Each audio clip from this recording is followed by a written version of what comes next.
Bienvenue dans ce nouveau Weekly Vlogmas. C'est le deuxième là du mois de décembre déjà. Je vais pas forcément beaucoup parler dans cette intro puisque je viens de filmer 2 vidéos et que j'ai ma voix qui est un peu HS. Je vais juste vous présenter ce que je suis en train de lire si jamais vous n'avez pas suivi le Vlogmas de la semaine dernière, de l'année dernière bien sûr. Je suis en train de lire Emily Wise Encyclopedia of Fairies, qui est donc le titre juste ici, voilà, qui est un titre en anglais qui va sortir en français en plus au mois de février chez Sabran ou de Saxus, Sabran je crois. C'est un premier tome de série, c'est de la cozy fantasy, ça se passe dans les pays scandinaves et j'aime beaucoup ce que je lis pour l'instant. Je reviendrai vous en parler quand j'aurai avancé. Là j'en suis page 71.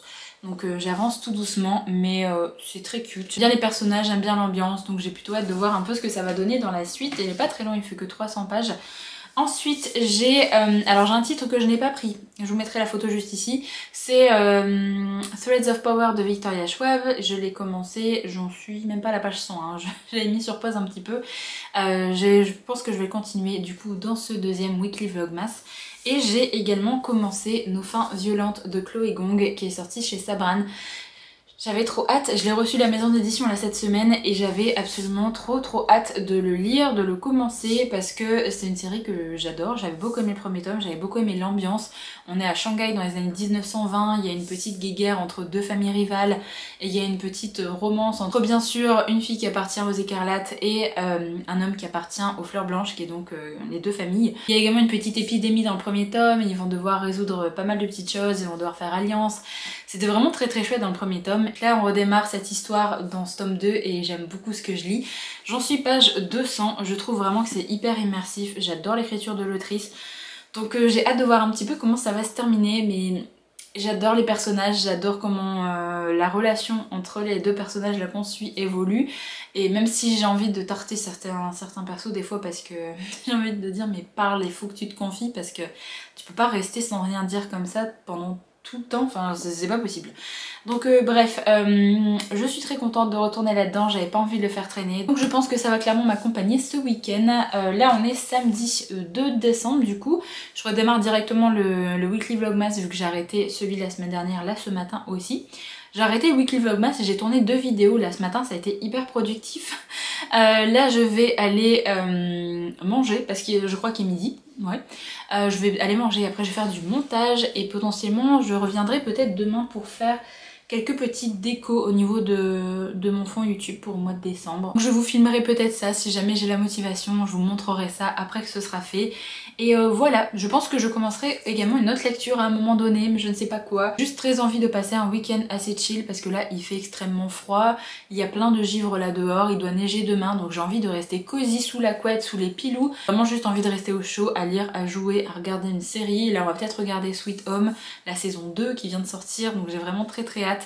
Donc voilà, j'ai vraiment trop hâte de ce week-end très chill et je vais faire du montage aussi pour vous poster ma vidéo Weekly Vlogmas pour demain et après on verra. Si jamais j'arrive à prendre un peu d'avance pour les autres vidéos pour la semaine prochaine, ça pourrait être chouette.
Bon alors je vous retrouve, on est lundi matin, on est lundi 4 décembre si je dis pas de bêtises. Je vous retrouve pour faire un petit point par rapport à ce que j'ai lu ce week-end, par rapport à ce que j'ai fait, tout ça. Déjà vous avez vu dans les clips précédents, j'ai fait un gros tri dans ma pile à lire. Parce que j'avais envie de commencer l'année sur de bonnes bases et si jamais vous avez vu ma vidéo sur mes challenges qui est sortie vendredi, vous savez que j'ai décidé de faire un challenge pour lire les livres qui sont dans ma pile à lire depuis pas mal de temps et notamment avant 2023. Il y a vraiment un challenge qui va être consacré à ça et du coup je vais devoir piocher mes lectures dans une jarre à chaque fois pour essayer de les lire et si jamais c'est plus vraiment ce que j'ai envie de lire, et bien je les unhaul, donc je les sors de ma bibliothèque et je les dépose en boîte à livres, enfin voilà, ce genre de choses. Voilà, j'avais décidé de faire un tri et j'ai enfin pris le temps de le faire là ce week-end. J'ai enlevé beaucoup de titres. Il y a des titres vraiment que je gardais parce que j'étais pas sûre. Je me disais peut-être que je vais aimer parce que j'ai entendu de bons avis. Et en même temps, c'est plus vraiment ce que j'ai envie de lire maintenant, donc j'avais envie de recommencer l'année sur de bonnes bases. Par exemple, il y a des titres, notamment des thrillers, je sais que j'ai pas forcément envie de les garder et je me dis, je les lirai peut-être en numérique. Je pourrais les prendre en médiathèque ou alors je pourrais même les prendre en audio. Il y a vraiment beaucoup de possibilités pour les découvrir et j'ai décidé aussi de me séparer de ma collection des titres de Franck Tillier que j'ai et que j'ai déjà lus parce que pareil j'ai pas envie forcément de les garder et c'est des titres, je me dis autant les mettre soit à ma bouquinerie ou soit à ma boîte à livres qui est pas très loin de chez moi, comme ça si jamais ça peut intéresser d'autres personnes autant le faire, donc ça faudra que je le fasse pendant le mois de décembre. Voilà, donc ça m'a fait du bien de faire un gros tri là dans ma petite pile à lire et au moins le challenge pour l'année prochaine se déroulera très certainement beaucoup mieux parce que ce sera vraiment des titres que j'ai encore vraiment très envie de découvrir, donc au moins je vais pas tirer un livre et me dire ah j'ai pas du tout envie de le lire là maintenant. Donc voilà, ça fait vraiment du bien. Il faudrait peut-être que je refasse un tri dans les livres que j'ai déjà lus aussi pour voir si jamais je peux me débarrasser de certains titres. Mais ça fait du bien, j'aime bien faire le renouveau dans ma bibliothèque, dans ma palle et voilà. Donc on démarre l'année sur une bonne base par rapport à ça pour essayer justement de ne plus accumuler de titres vraiment dans ma palle puisque j'ai préparé du coup ma petite jarre avec tous les papiers justement des anciens titres de ma palle et il y a 68 titres qui sont ma pile à lire qui date d'avant 2023. Sachant que j'ai 90 titres là dans ma palle, qu'il y a une vingtaine de titres qui me restent de ma palle de 2023 et ce qui reste en fait c'est des tomes 2 que j'ai pas mis forcément dans cette jarre là parce que j'ai mis que les tomes 1, comme ça si je tire le tome 1, je lis le tome 1 et je mettrai le tome 2 après avoir lu le tome 1 dans la jarre, comme ça je tirerai pas des suites alors que j'ai pas lu les tomes d'avant. Donc ça fait quand même une grosse pile à lire qui date et c'est pour ça aussi que j'ai fait un tri parce que je me suis dit au bout d'un moment faut se raisonner, faut se dire que c'est peut-être plus ce qu'on a envie de dire maintenant, donc ça fait du bien de faire un petit tri comme ça. Sinon j'ai posé aussi quelques décorations de Noël, j'ai fait un petit sapin pour mettre à côté de l'endroit où je filme normalement au deuxième étage. Là j'ai mis quelques lumières au niveau des bibliothèques derrière moi.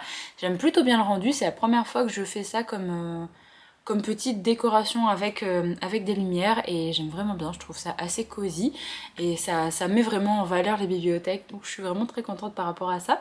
J'espère d'ailleurs que ça rend pas trop moche à la caméra d'avoir des petites lumières derrière moi. Sinon ce week-end j'ai pas mal chillé, je vous avoue. J'ai également fait le montage des vidéos que j'ai tournées samedi matin, donc ça a pris pas mal de temps. Mais sinon hier j'ai avancé également dans Nos fins violentes de Chloé Gong. Là j'en suis page 350, donc j'ai avancé de 150 pages à peu près depuis que je vous ai pris samedi. Franchement j'aime toujours autant cette lecture, j'aime toujours autant les personnages. J'ai extrêmement peur que le titre, Nos fins violentes, en fait nous spoil la fin de cette duologie parce que je vous avoue que j'ai extrêmement peur pour les personnages. Je suis tellement attachée à eux que j'ai pas envie que ça se termine mal. Donc je croise les doigts pour que cette duologie se termine bien parce que là déjà il se passe plein de trucs. Il y a des choses vraiment qui sont pas encore réglées et je me demande comment ça va l'être. Donc j'ai trop peur de cette fin de duologie mais j'aime vraiment beaucoup. Je vous referai un résumé quand j'aurai terminé cette duologie mais là vraiment pour l'instant je veux savourer ma lecture. J'ai très envie de m'y remettre donc là je pense que je vais m'y remettre juste après. Parce que là pour l'instant ce matin j'ai pas grand chose de prévu donc je vais pouvoir avancer un petit peu dans ma lecture avant de faire toutes les choses de la vie qu'il faut faire. Donc petite session de lecture là ce matin et je suis trop contente de retourner dans ce livre là. J'ai pas avancé dans les deux autres, hein. J'ai pas avancé dans l'Emily Wade et dans le Victoria Schwab. Donc je ferai ça très certainement après avoir terminé celui-là parce que je veux connaître la fin.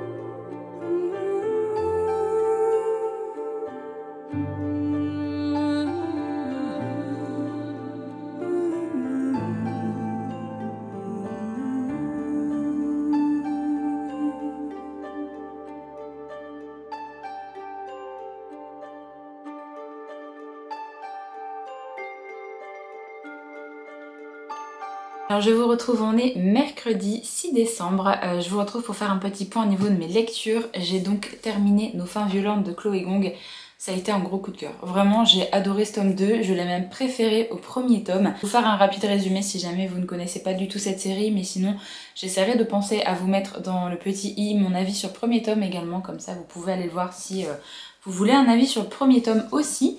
Alors dans cette série, on est dans un titre techniquement de fantasy, mais je trouve que c'est plus soit de l'urban fantasy ou alors du fantastique. On est vraiment dans un Shanghai qui est très réaliste, on est dans les années 20. Et en gros dans cette histoire, on va suivre le point de vue de deux personnages. On va suivre Juliette qui est l'héritière du clan des Écarlates. Elle revient d'Amérique et en fait elle va revenir pour essayer de trouver sa place dans sa famille et pour devenir l'héritière qu'elle doit être. Un petit peu se batailler avec d'autres personnes qui vont essayer de bien se faire voir par rapport à son père pour prendre sa place.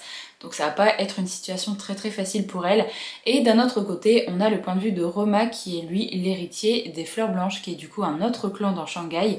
Pareil, ça se passe pas forcément très bien puisqu'il y a déjà des personnes qui sont aux aguets au cas où il fait la moindre erreur pour prendre sa place. On sait très vite que Juliette et Roma se connaissent depuis pas mal de temps, depuis leur enfance, et on va apprendre un petit peu comment ils se sont rencontrés et quelle est la situation un petit peu entre les deux et quelle est la relation entre les deux surtout. On voit quand même assez vite que les deux s'apprécient beaucoup et ils ne devraient pas s'apprécier vu que ce sont des clans vraiment adverses dans cette ville.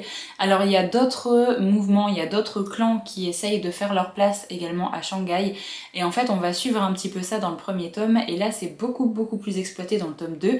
En fait on a un petit peu la situation géopolitique là à Shanghai qui est énormément exploité dans ce tome 2. On va parler des querelles de clans, mais on va parler également de révolution, ça va vraiment être un point assez important là dans ce tome 2. Et dans le premier tome, il faut savoir aussi qu'il va y avoir quelque chose qui va commencer à arriver à Shanghai, ils vont appeler ça la folie. C'est une sorte d'épidémie où les gens, en fait, lorsqu'ils sont contaminés, vont commencer à s'arracher la gorge, à se gratter tellement fort, en fait, qu'ils vont finir par se tuer. Et Juliette et Roma vont devoir s'allier pour essayer de trouver la cause de cette folie. Donc on va suivre un peu cette histoire dans le premier tome. Et c'est ça qui est l'élément un petit peu fantastique et l'élément magique dans cette série. Sinon, tout ce qui touche à la querelle entre les clans, entre les familles rivales comme ça, c'est vraiment très terre à terre, il n'y a rien vraiment de magique par rapport à ça. Là dans ce tome 2, je ne vais pas forcément vous dire l'intrigue parce que sinon je vous spoil le 1, mais on retrouve une intrigue un peu similaire que dans le premier tome, mais comme je vous dis, la situation entre les familles, la situation entre tous les personnages et la situation à Shanghai même est quand même très différente et ça a beaucoup évolué par rapport au tome 1 et là on voit un petit peu tout ce qui va se passer au fur et à mesure et à quel point tout commence à bouillonner en fait dans Shanghai et les choses qui vont finir par mener justement à ces grosses querelles de clans, à cette révolution, etc. J'ai d'ailleurs vu par rapport aux événements qui se passent à Shanghai là dans cette série, que des événements qui se sont réellement déroulés là-bas et bien sûr elle a amené un petit peu son côté fantastique autour avec les personnages, avec la petite romance, tout ça, mais il y a beaucoup de choses qui sont vraies qu'elle a amené en fait dans le roman, donc niveau historique on apprend quand même beaucoup de choses parce que je ne connaissais pas du tout tout ce qui avait pu se passer comme ça au niveau de Shanghai. Donc ça a vraiment été hyper intéressant par rapport à ce côté-là. Et les personnages là dans ce tome 2, vraiment... J'étais déjà hyper attachée aux personnages dans le premier tome, mais là vraiment ça a été incroyable à quel point je voulais pas les quitter, je m'inquiétais pour eux mais à chaque page parce que j'avais peur qu'il arrive quelque chose. Un tome 2 vraiment qui est assez haletant, je trouve que c'est un vrai page turner, on a toujours envie de savoir ce qui va se passer, c'est hyper intéressant par rapport à plein de personnages, même par rapport aux personnages secondaires. Les personnages sont hyper bien construits, ils sont hyper charismatiques. Vraiment trop triste de les quitter là avec ce tome 2. Et il me semble que l'autre duologie qui se trouve dans le même univers, on retrouve pas forcément les personnages là, donc je sais pas, peut-être qu'on retrouvera des personnages secondaires. On verra bien quand je dirai l'autre duologie, mais en tout cas j'aimerais beaucoup qu'elle soit traduite en français chez Sabran également. Comme on aurait les deux duologies dans la même maison d'édition, ça pourrait être vraiment trop bien. Mais malgré le fait que ce soit un livre de 600 pages, vraiment j'ai pas vu les pages passer, comme je vous le disais, c'était trop addictif comme lecture. Franchement je peux que vous conseiller cette série si jamais ces thématiques vous intéressent et clairement La petite romance est beaucoup plus exploitée là dans ce tome 2 également et c'était trop bien. Je peux rien dire dessus mais j'ai beaucoup aimé la relation entre Juliette et Romal, la façon dont c'était amené, j'ai adoré, vraiment j'ai adoré.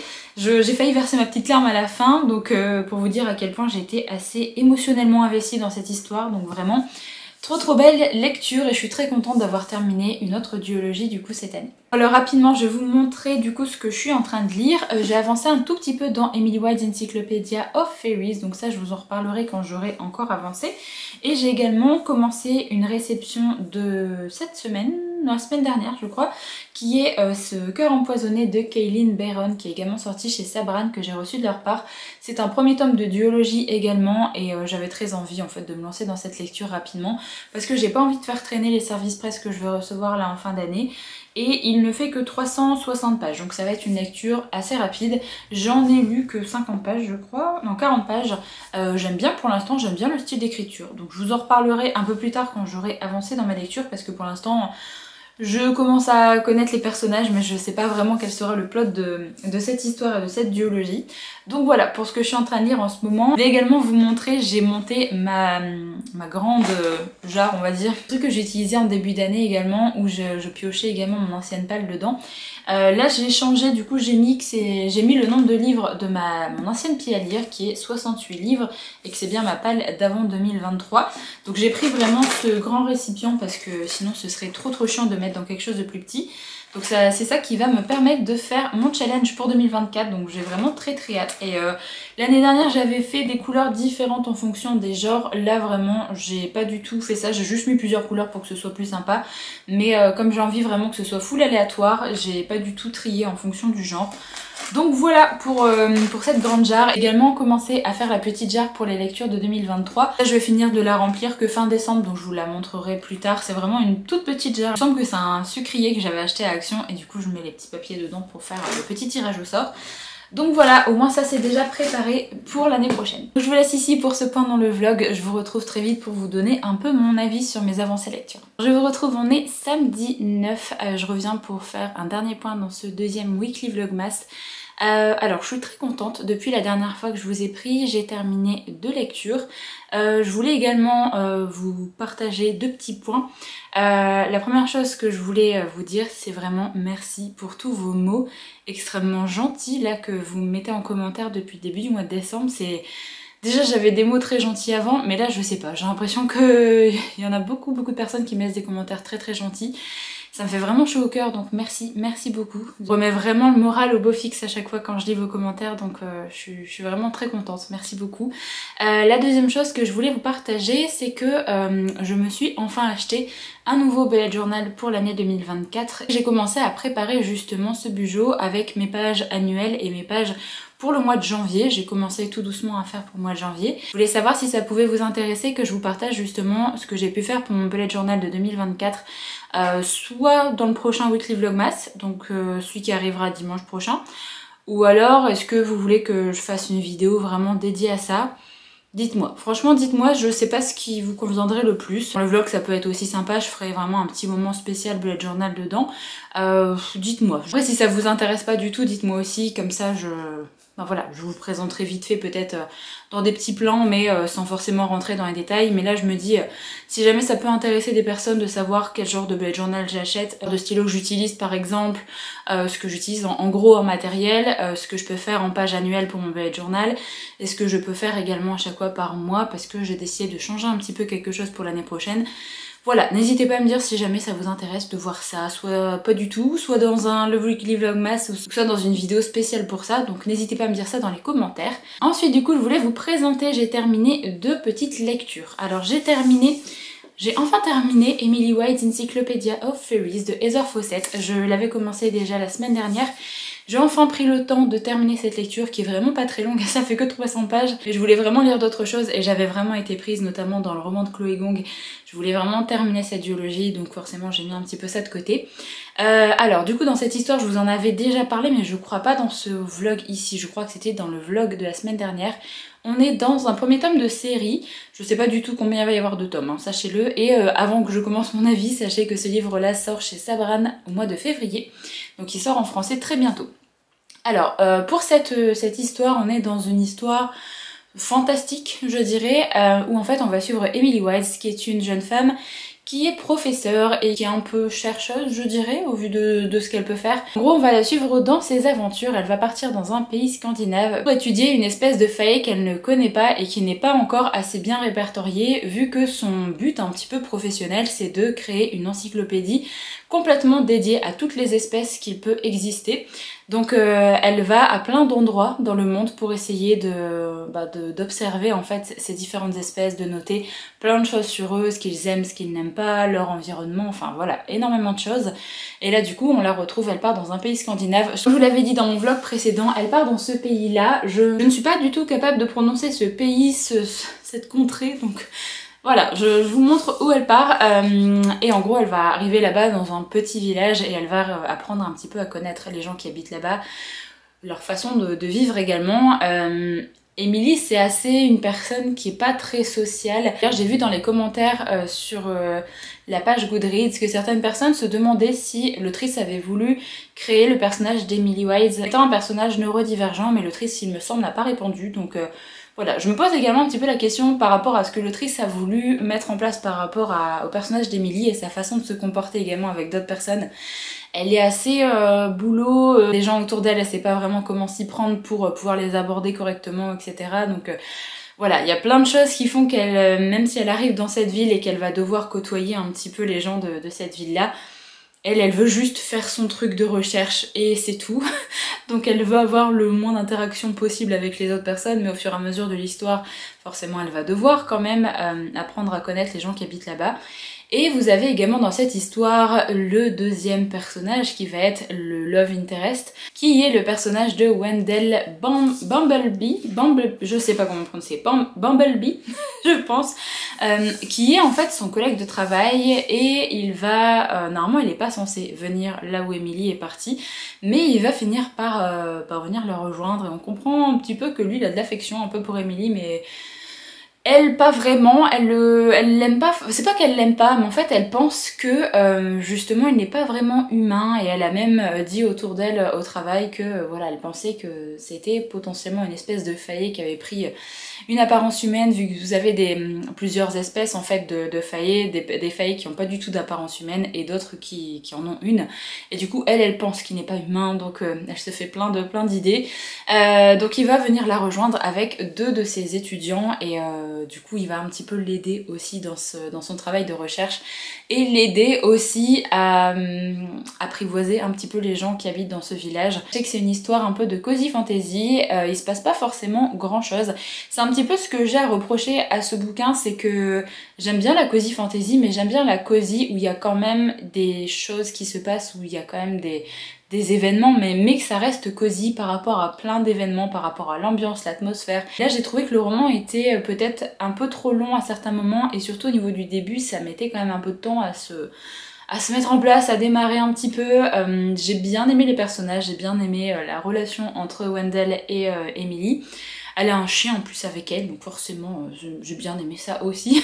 Je trouve ça plutôt sympa d'avoir un personnage qui fait ce genre de travail, ce genre de recherche. J'ai bien aimé la façon dont l'histoire était abordée, mais j'ai trouvé quand même qu'il y avait des longueurs. C'est pour ça que c'est une lecture sympa, c'est une lecture que j'ai bien aimée, mais je pense que comme on a vu beaucoup passer ce titre-là, peut-être que je mettais un peu la barre trop haute et c'est pour ça que ça m'a un peu déçue. Donc c'était vraiment une lecture très chouette, une lecture cosy qui est plutôt bien à lire en hiver, donc au mois de février quand ça sortira. Je pense que vous pouvez encore vous le caser dans votre palle parce que avant que le printemps arrive, c'est vraiment une lecture assez chouette à lire. Voilà, si jamais vous aimez la cozy fantasy, ça peut vous plaire, mais faut juste savoir qu'il n'y a pas non plus moult d'action, qu'il n'y a pas forcément beaucoup de péripéties. En tout cas, l'ambiance est assez chouette, ça se passe en plus dans un petit cottage, donc voilà, c'était assez sympa. C'est juste que je pensais peut-être avoir un petit coup de cœur pour ce roman, malheureusement ça n'a pas été le cas, et peut-être que je mettais la barre du coup un peu trop haute. Donc voilà, je suis quand même contente d'avoir découvert ce livre-là, mais du coup je sais pas si je vais me jeter sur le tome 2 directement à sa sortie.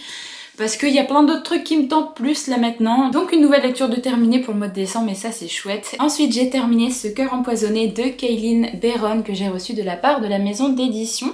Alors pour ce roman, déjà je voulais pas le faire traîner dans ma pile à lire parce que c'est une duologie. Oula, je suis très blanche, je sais mettre le livre de ce côté parce que je pense que c'est ça qui me rend extrêmement transparente. C'est une duologie, c'est un titre qui est pas très long et j'avais bien envie de pas le faire traîner et de le lire dès que je l'ai reçu là cette semaine.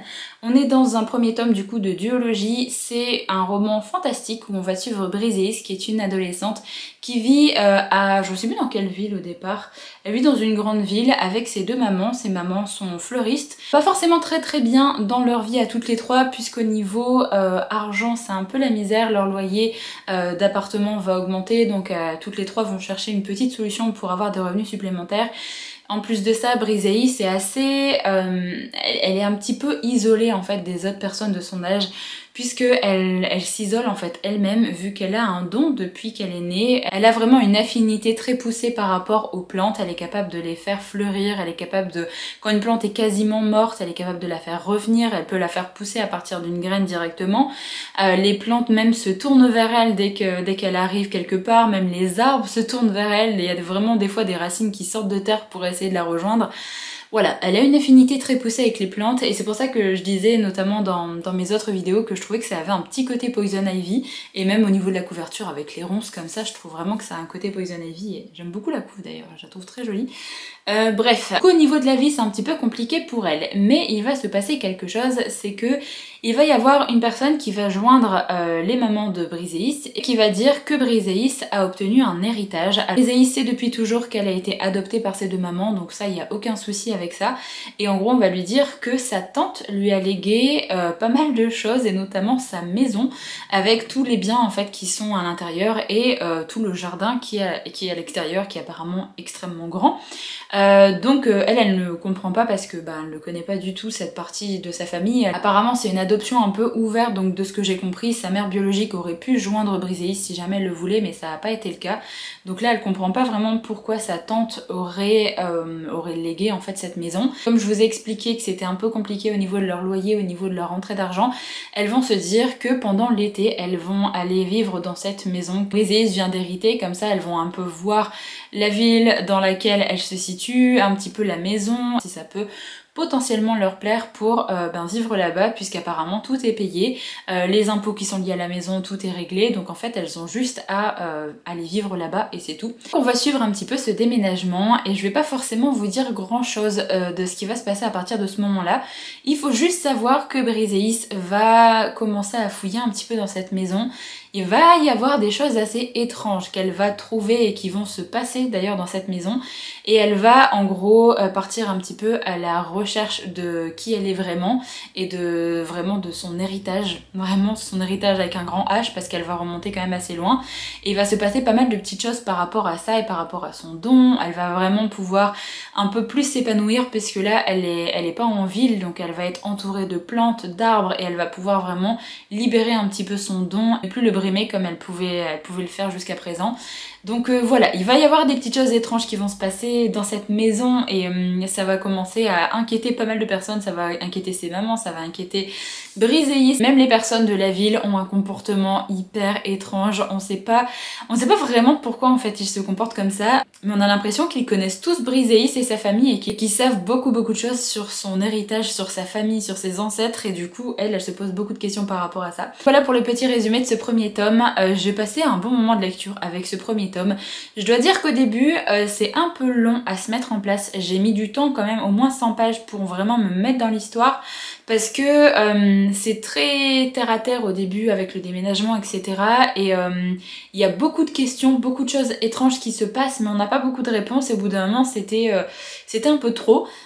J'ai beaucoup aimé la fin parce que justement on a plein d'informations, vraiment que l'histoire prend un tournant assez intéressant. Je trouve quand même que la fin est peut-être un peu précipitée, on a beaucoup d'actions et beaucoup de révélations à la fin. J'aurais bien aimé que le livre soit un peu plus grand, un peu plus gros, même si je sais qu'il y a un deuxième tome et au vu de la fin il faut qu'il y ait un deuxième tome pour savoir comment ça va se passer. J'aurais bien aimé que le livre soit un peu plus gros et que le début s'enchaîne peut-être un peu plus vite. Franchement à partir du milieu du roman j'étais vraiment bien dans l'histoire, j'ai bien aimé les personnages secondaires, j'ai bien aimé les mamans de Briseis, j'ai beaucoup aimé tout ce qui touchait à son don, vraiment c'est hyper intéressant si jamais vous êtes des fans de plantes, je pense que vous allez adorer ce livre-là. Un petit côté apothicaire, on a un petit côté où on parlait de poison, etc. Vraiment, c'est très intéressant par rapport à ça. La fin m'a surprise parce que je m'attendais pas à ce que ça parte dans cette direction. Donc je suis très curieuse de savoir un petit peu comment ça va se terminer. J'espère qu'on aura le tome 2 assez rapidement l'année prochaine. Donc voilà pour ma lecture de ce livre-là, une très jolie découverte. Et en plus, j'avais jamais lu de livre de cette autrice, donc je suis très contente d'avoir découvert un peu sa plume. Voilà, j'espère vraiment qu'on aura le tome 2 bientôt pour pas faire traîner cette duologie et comme ça pourrait être une série de terminer rapidement en 2024. Bon, je pense que j'ai assez blablaté là dans ce vlog. J'espère vraiment que ce deuxième weekly vlogmas vous a plu. N'hésitez pas du coup à me faire vos retours lecture de ce que vous avez pu lire cette semaine, si jamais vous avez lu un des romans que j'ai présenté dans la vidéo également.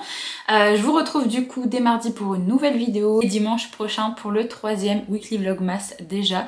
Donc voilà, et n'hésitez pas du coup à me dire si jamais vous voulez que je vous partage un petit peu mon bullet journal de 2024 ou pas. J'arrête ici pour ce vlog, je vous remercie d'avoir regardé cette vidéo jusqu'au bout, j'espère qu'elle vous a plu. Du coup je vous dis bon dimanche et à très vite pour une nouvelle vidéo.